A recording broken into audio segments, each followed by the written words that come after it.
the Fissures can block him out, how the Blade Fury, whenever that is used. But I think, again, we're in a position where we have a incredibly exciting game 2, and we will get ourselves underway here with the potential for Tempest.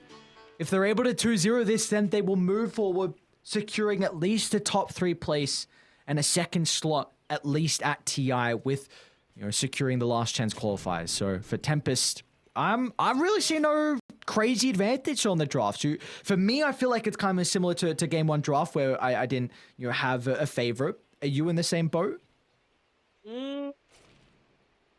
I'm feeling a little bit stronger about Tempest's draft, to be honest. Maybe even in game 1, I was kind of feeling them a little bit. Like, that was who I was slightly leaning, but my Hokori bias led me to make it just pure 50-50. It's all on the back of Sebastian Sladen again. I'm just going to say it, dude. Like, if he's able to come out of this Conquer lane in even a decent spot, that's going to be a big win for them. And like I was saying before, there's so much chaos that's going to be happening in a lot of these early fights that if Sladen's able to get that super early Blink Dagger, which he's shown that he's super capable of doing, then I've really got faith in them to be able to close this one out and book their way to the last chance qualifiers.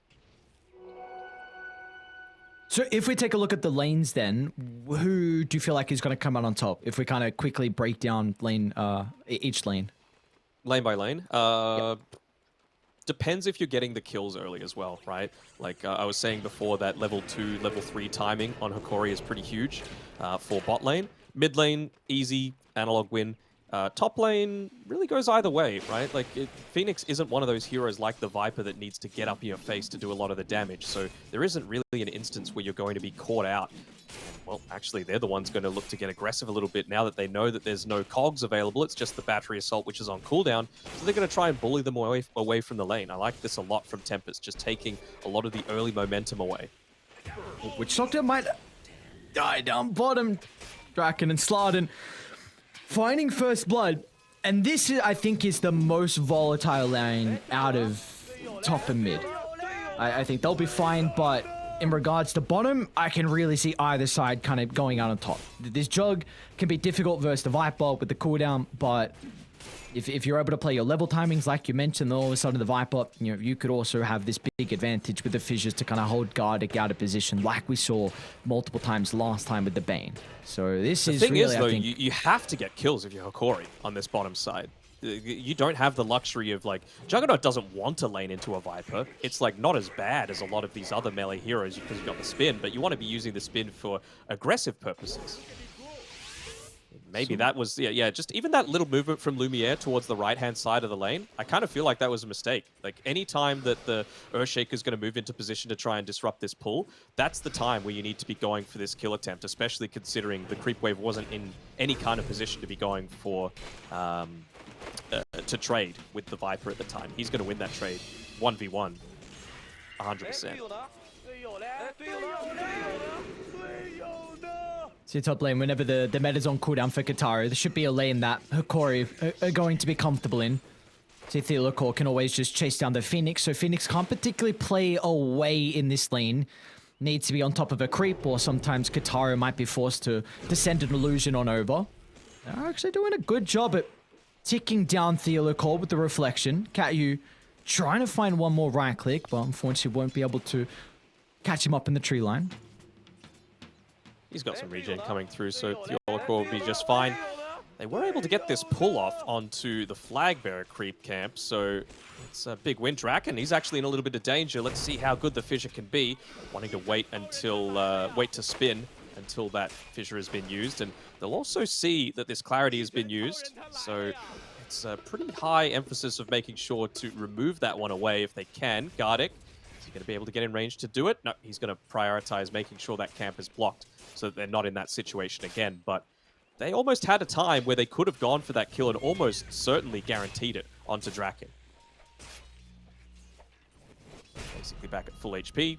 Courier's come out again. We've got at least 2 more Fissure usages.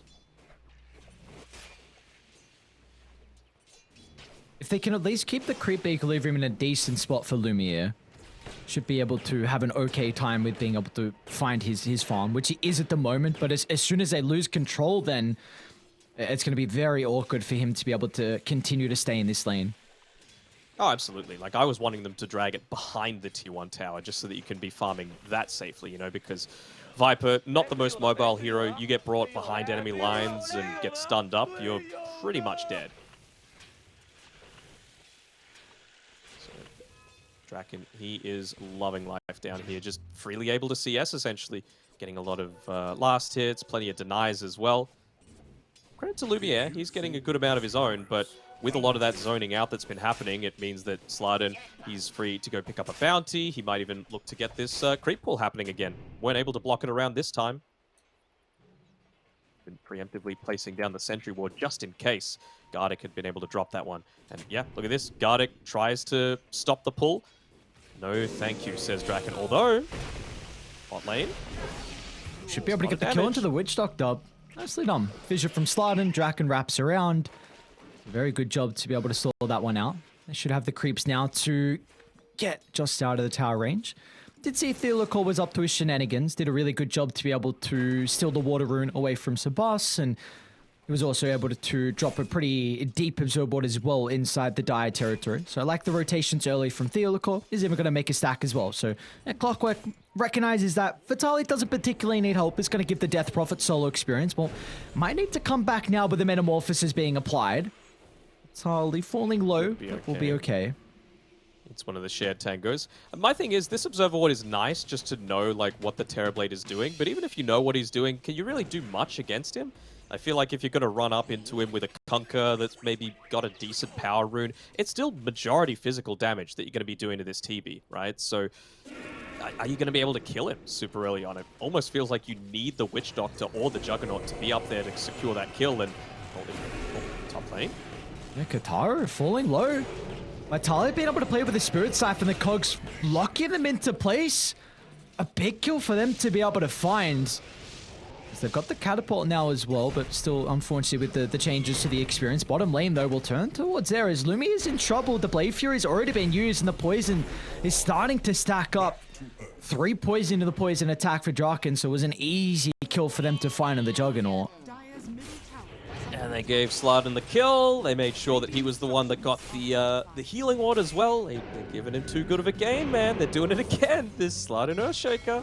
Mid lane, Sabas might be in a bit of trouble. He's already used the dissimulate. So Analog recognizing he can just drop the boat without worrying about the Void Spirit being able to dodge it. Not enough damage though at the moment with that extra Tidebringer usage, but it does bring the Void Spirit down to a health pool where I don't know if he can defend the tower. Although the wraparound, they're going to fight. No way. Sabas jumps in with Slide and a cat unit by, and he gets another Astral Scepter to the higher ground.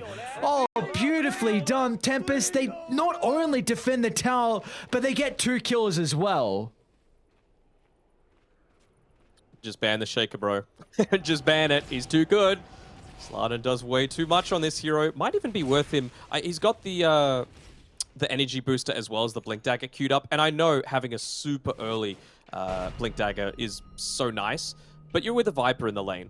And I feel like the only thing stopping him from completely harassing Lumiere out is that mana pool, especially with the recent increase. Oh, lucky bounces. Yeah, Slardin should make it. Not going to take inside the base. I think he dies if you just spin there. He's level 5, 3-point spin. So that's a kill kind of gone begging. As soon as that TP started to go up, you know he's not going to Fissure.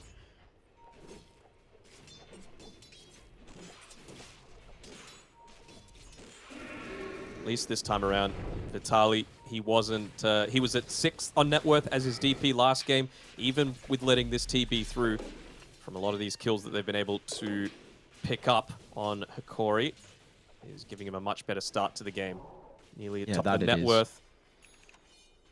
And we'll see if they're going to want to use the Exorcism a little bit more proactively this game. Very important with their aggressive draft to look to play on the enemy side of the map. No, not so much again. They got the Maledict. But the Fissure should be able to disrupt enough time so Sabas can Astral Step away. We'll have a fairy fight if required. The Rocket Flare. No, he doesn't. Oh, the raindrop. The raindrop saves him. Top lane also gets the TP out as well. So Vitaly wasn't able to secure the kill onto the Phoenix. Tempest, multiple members surviving just on a minimal amount of health. Yeah, but they ping out immediately that tower. They're like, we want this tower dead. They're even going to commit rotating analog up towards this top side, but they know that exact situation. I don't think they're going to bring anyone up here because of the Observer Ward inside of the, outside of the Roche pit. They saw that movement coming through from analog. So no one's caught up here in no man's land. They're just able to do whatever they feel is most efficient at the time. Sure, you lose something, but you give Void Spirit time to perhaps go for a kill. More for Hokori bottom. They know that Sabas is bottom, so Vitaly's going to follow the movement of the Void Spirit, but instead they go for the easy kill in Draken. Level 7 Viper, so a lot of experience given over. And this was all set up thanks to that deep Observer Ward in the lane from Hokori, instantly recognizing that the Void Spirit's bottom, so they're able to reposition away, making sure they didn't get caught off guard, and then they bring that +1 with the remaining duration of the Exo. And how many times is it that you actually see 3 separate places on the map that all have Observer Wards in basically the same position? There's one outside the Roche pit, there's one to the south side of the bottom tower, and there's one right on top of Sladin. Yeah, sure, one's on the cliff and one's next to the outpost, but still, they're revealing the exact same area. Seems like both sides have a very similar read on where the vision needs to be. Oh, we're finally going to see a Midas come through on Lumiere. Right. I don't know if I've ever expected you to be excited about a Midas pickup. I mean, I like to feel like my ideas about Dota are at least not dumb. And I was seeing 0 Midas up until that stage. They don't need to be good ideas. I just want these players to try them out. So finally that we've got one player looking to go down this route. For those that aren't aware of the reasoning why I feel like Midas is good this patch is that passive gold got reduced by 15%. The average time that it takes for you to get to level 15 is increased by like 12 minutes, I think it was, assuming that you're getting 500 experience per minute. So with those two things, higher experience needed and less gold gained passively, something like Midas or for Doom, Devour, that still has a flat amount that it's providing you, both in terms of gold and experience, is just going to be comparatively better. So I feel like even though you don't have something like, you know, an Enchantress or a Beastmaster or something like that to Midas those sort of creeps, something like Midas is still pretty damn strong, especially Juggernaut, who really likes having a lot of that attack speed coming through from for the Omnislash. But Jug was one of the few heroes we were seeing Midas on at ESL, right? Like pretty much, I'd say half of the games the Jug was going to the Midas. Yeah, and it really is leaning towards the Omni specifically, because I'm not sure how he compares to... Oh, let's see if they're going to be able to blow him up. It looks like they will. Fissure into Sabas's combo. Nicely These two just done. know each other so well, man. Sladin, Sabas, the Equatorian bros. Ecuadorian bros. And, you know, they're clearly showing that they're a duo to be feared. Sladin has to be careful about getting too close to this clockwork, though. Just the casual boots of speed versus the tranquils on Theolokoi. He should be able to run you down every time, but he'll be able to back off in time. I wonder if that'll let him know that they've got this vision up on the cliff. Of course, clockwork, multiple ways to be able to pick it off. Looks like Katia will be fine. What I was saying before Lumiere died an unfortunate death was that Juggernaut's one of those heroes that already has a really fast base attack time, and so Midas isn't comparatively as good as it is on some other heroes. Like Wraith King, very, very slow base attack time. So Midas on him feels great in terms of what it actually does for your damage and your farming speed, in addition to, of course, all of the golden XP that you get from just having the Midas itself.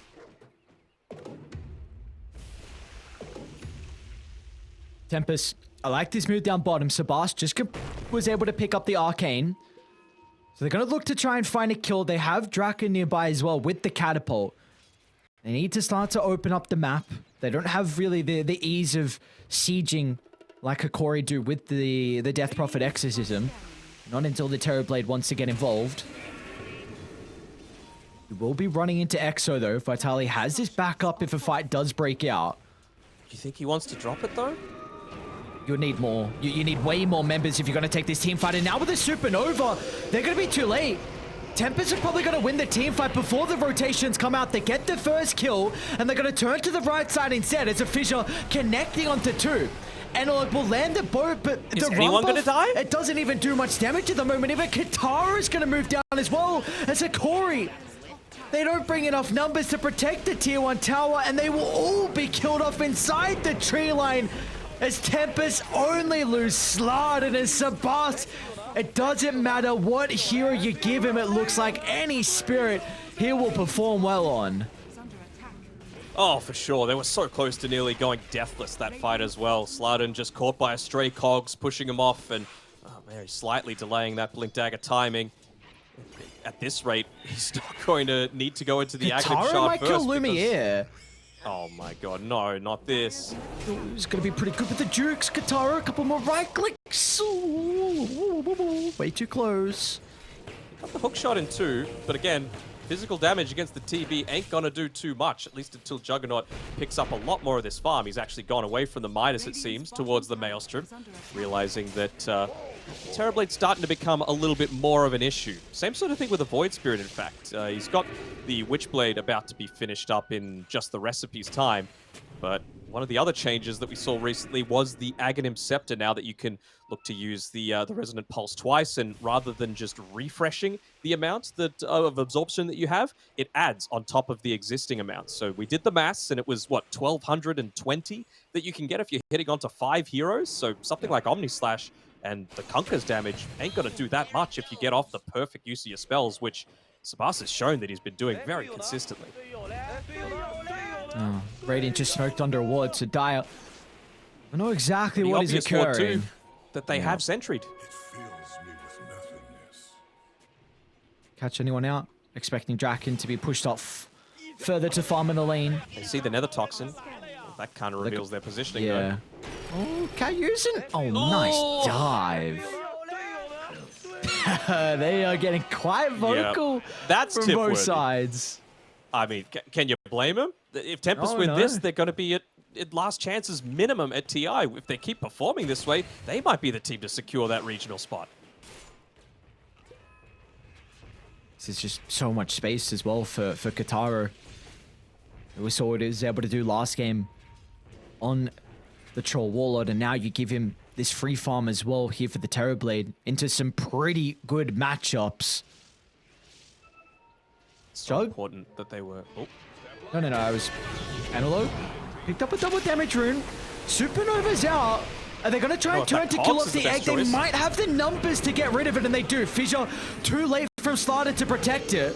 They'll still get the return kill to Analog, but the fissure means that Vitali can't run into the middle. Sabas will attempt to TP out the Melodic, shouldn't tick him down, so Vitali's going to try and chase Draken down instead. Hook shot to the ready if the clockwork can close the distance, but he won't be able to do so. Drak under the tier 2 tower will be okay, and meanwhile top lane, Katara finds a solo kill onto Lumiere. They're still wanting to go though, Theolacourt just with the single kill for himself. It's a lot of valuable... Oh no, Katara's here. The big bad Terrorblade just wants you to let him in. Dude, they are getting really vocal, man. These voice lines. They're stuck it up. Oh, I wonder how... do you think that they've just all muted them previously and they're just like, look, play until the throne drops, and you know, if they GG out, then we'll win the game. But let's not get caught up in too much of this tip-in action that's going on. Oh, maybe. I don't know. Some people like to, you don't want to see any of the voice lines. I don't know. Maybe some people. Maybe it's a legitimate strat against OG. You remember that True Sight with LGD? Yep. They're like, let's just mute them. How do we know when the throne drops? So, tell me about this build on Vitali, because I am trying to find a reasoning of why he's going Octarine, and I can't think of one. So I'm gonna rely on you. Well, it means that you can cast spells more frequently. Thank you. No worries, anytime, bro. Is this the final answer? What do you want me to say? You know, oh, this is something that the top 0.0% of people do in their pubs, and it's because of... No, he wants to cast more spells. That's it. All right, purely just wanting to cast more spells and the Witch Doctor wanting to live to see another day. That's not going to be a possibility. Some things aren't rocket science, bro. All right, man. I don't know. Well, when do you see a An Octarine first item for a Death Prophet. Very, very different. Honestly, when I saw the Aether Lens on him, I was like, what the hell is this? But Yeah. I don't know, maybe he just felt like in the laning stage he needed to be using more of the Crypt Swarm to like shove the lane out consistently. I mean, you could just go back into the Arcane Boots, right? So that you've still got that potential. But it's not like there's anyone on your team that consistently relies on mana outside of you. They've got no mana burn on Tempest's side, so I don't know. Sometimes it's just a personal preference thing, right? Yeah. Just got a read of the game on what they require out of the Death Prophet. We'll see if he's going to be able to execute that's for it. sure. Yeah. All right, we got BKB completed on the Conquer. You would love 2 points in Exo. They're not going to get towards that stage. They smoke pops. They don't see the Ancients. Lumiere just farming far enough down to the south. The scan does connect, so they know around about where he is. Does he go for the creep? So Lumiere, don't do it. You got Slarded waited with his Echo. He wants to do it. He's tempted. Any more mid lane though? They're onto Draken. So they get the hook shot thanks to the vision on the higher ground, so they're going to see exactly where the Viper's positioning. A quick and easy kill, but they're going to be cautious how long they stick around because Sabas is in. And they're wrapping around from Kataro as well, so if anyone doesn't get out fast enough, they will be able to block them in.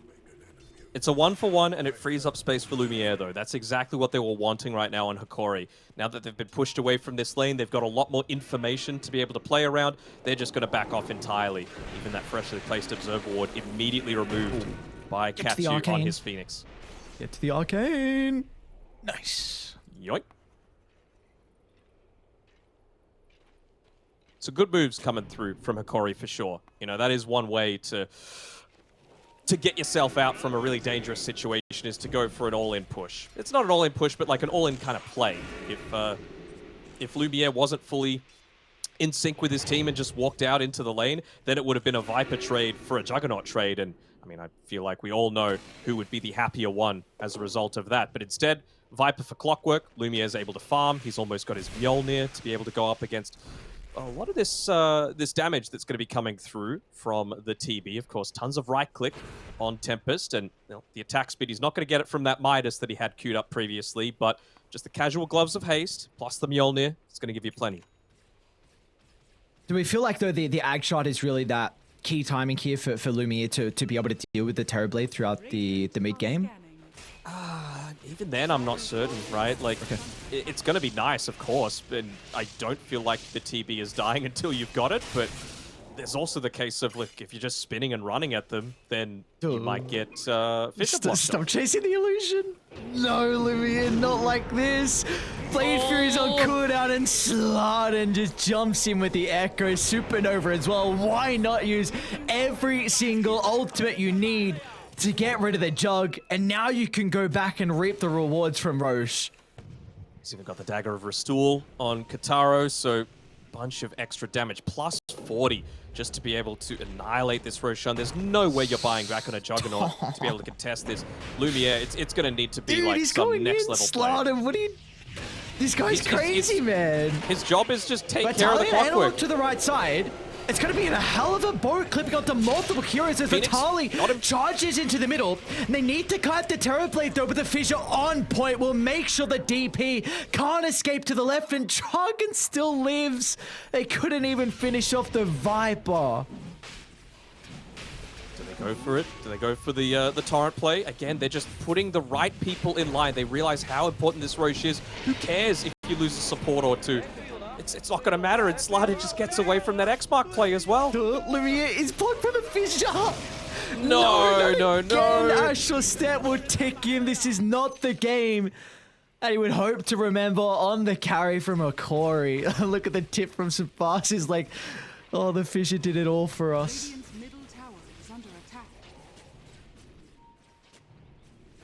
They got their mojo, bro. They're in the zone right now. Only one tier 1 tower, actually 2, had gone down up until then, but almost seems cert. That's a Nod Glyph coming through as well. You've got a big creep wave, you've got an Aegis to play around, meta in 50, and that Glyph is not going to be available for tier 2 towers. Just waiting on the Manta, it would seem, for Kataro. A little bit more mana for him. believe they're closing in onto the Aghanim Shard as well for Sladin. Yep, only about 200 gold. So many items just about to come up. Even Sabas only 1 item or so away from picking up that Aghanim Scepter for himself. Everything's coming up, Tempest. What do you do now if you're a Hokori then? If Tempest are finding all these items in the next minute or so, what's the play for Hokori? Oh, it's tough, right? Because they need their items so badly. It feels like a lot of these team fights that they're taking are going to be super ineffective if they don't have their Aghanim Shard on the Juggernaut, if they don't have the Aghanim Shard on the Death Prophet, if Kunkka doesn't have the Halberd, right? And they're all about 1,000 or so gold away. So it does feel a little bit awkward that they just need to kind of sit back and let Tempest come at them whenever they want. I do not think Hokori will thrive in a fight unless Vitaly gets an armor item. You are now really hoping you get one from a neutral creep. I'm still... Yeah, you need an armor like 1.5 item, man. from that Pupil's Gift, so that's kind of nice. He has so much potential to do damage in these fights, and we almost saw it at that fight at the Triangle, but then TV's there.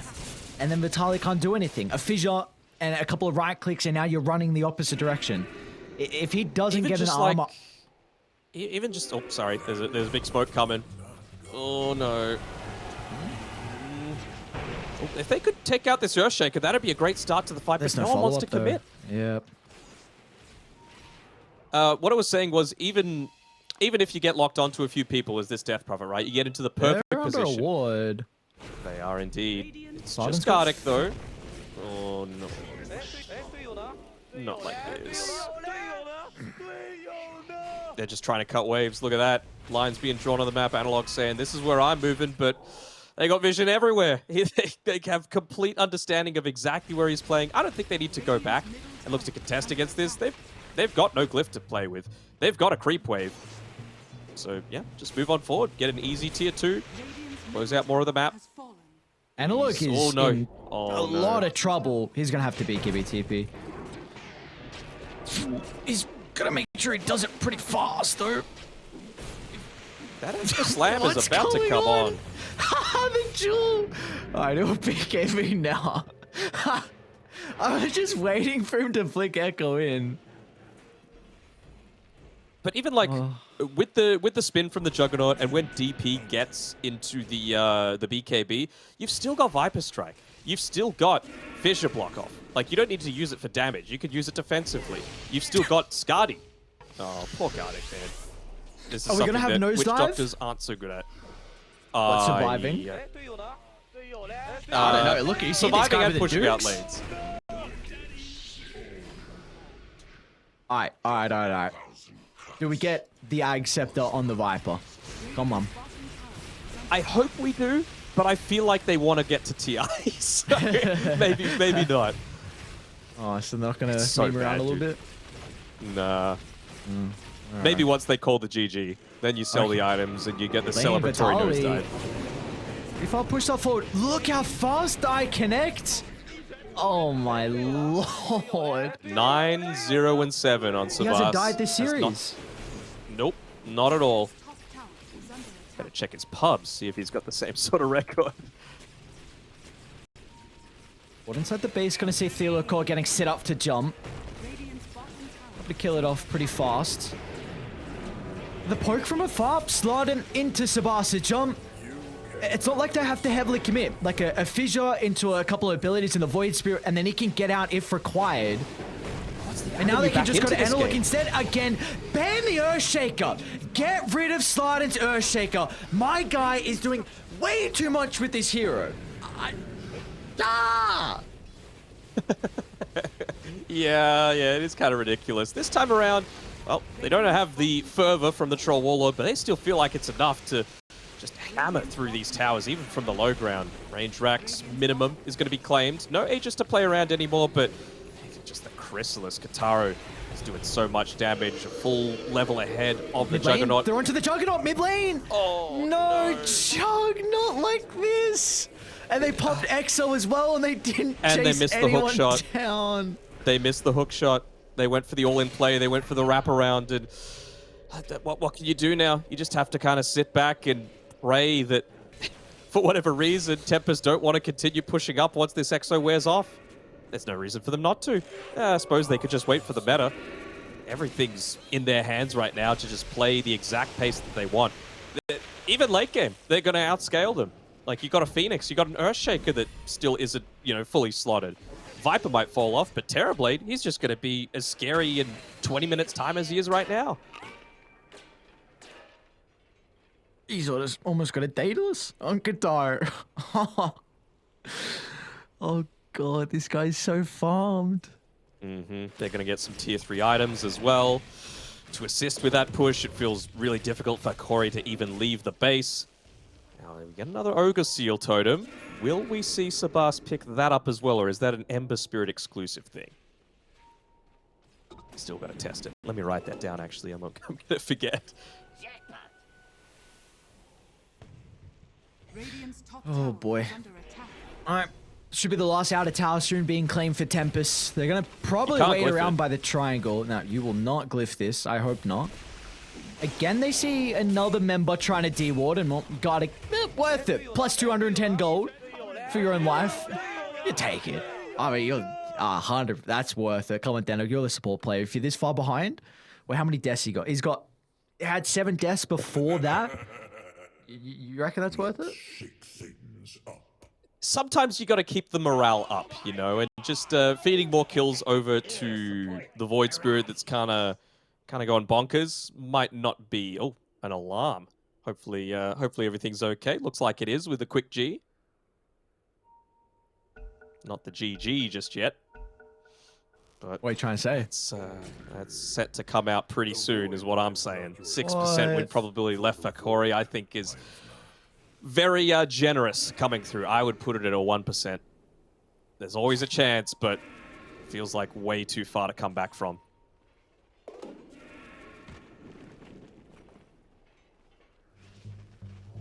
You're a hater. That's what it is. I believe.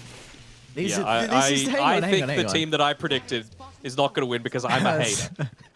I was going to bring that. I was going to say, didn't you predict them to win it all? Some of their individual plays have been good, but you've just let slide and have Earthshaker twice. Sabas is popping off again. Dire's bottom tower is under attack. All right, Roche unfortunately up in 2 minutes, so we will have this one. Well, we're going to force Hokori just to play kind of inside the base, and see, they're trying to get out, getting some side lanes in a position where maybe they can go for a smoke play, but you're just hoping that you can continue to avoid Tempest until maybe a fight around Roche. Not sure what that courier was doing, but was it trying to pull the creep wave just a little bit further away? Analog's courier just backed it up, and even just using a scan for the simplest of places like their own triangle, just to see if it's safe enough to go up into there. They think that the Roshan could be up. They're not going to be right, though. It's all about getting up this deep vision, non-obvious spots. That's a pretty good one. Yeah. Double bounty rune as well from Theolacor. Double bounty rune from Theolacor. Okay.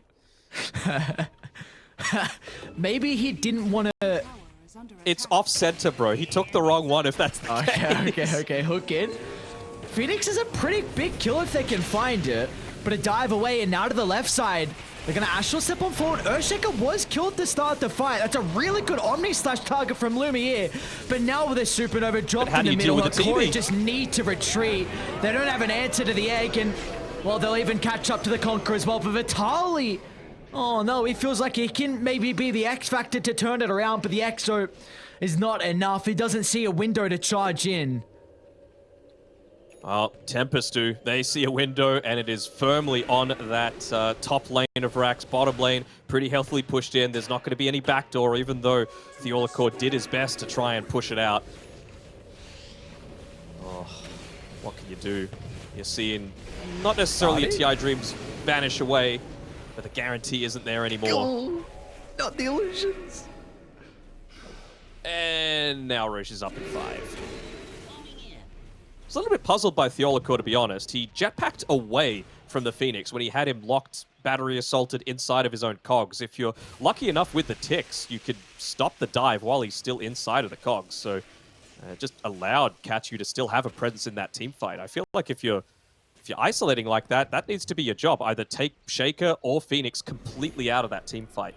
Maybe it means you die, but that's attention being given over to you as opposed to one of the cores like Lumiere, who really only got the Omni Slash off in that fight and didn't contribute much else. This Aegis coming through. Shard given over to the Viper just to assist. Not that they needed it with being able to siege that high ground. Sabas level 18. What a game he's played. Ah, give me the Scepter Viper. Come on. Come on now. Stop messing with my feelings. Let me see You how an S, the Scotty. You're just reaching for something. You're trying to make me happy. I appreciate that. Thank you. Yeah, exactly. Yeah, okay. Look at Theolacor just gonna... The Dude, cogs. I didn't know. Does Sabas just jump? Okay. Off for the clockwork. Is Vitaly close to anything? BKB's very, very suited up for him. He's going to need like one more wave or one creep camp. They're in two mines. They have to get back, but they can't. They even pop the glyph. Like, this isn't going to do anything. You need this for when they're trying to push in onto your tier 3s where you could maybe use the extra damage from the tower multi-shot just to try and kill someone. That's how desperate you are for damage right now. Oh, they tried to go for that pick off onto Theolacor. Wasn't quite quick enough though. Lumiere, you gotta get back, my man. Maybe he wants level 20, that extra Blade Fury DPS to finally do something against the TB. You're about to get mega. Fly. Katara has the Aegis though, so you might commit everything for the first life. He won't have Meta though on the respawn. Supernova's gonna cover the slide. And Slardin again with the Echo out. Vitaly will charge in. But once the Turret Blade can try and lock on top of the Death Prophet, the Fear is dragging them away. But Vitaly's damage is only minimal as soon as they group up. The Death Prophet unable to turn around. Lumiere stuck inside the middle. The dive back for the Juggernaut, and that is game as Tempest will book their ticket, securing at least a slot at the last chance qualifiers.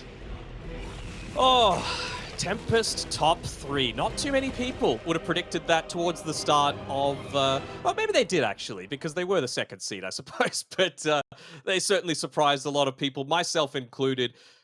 Ban the Shaker. You got to get rid of it. This is first phase ban material. It's a...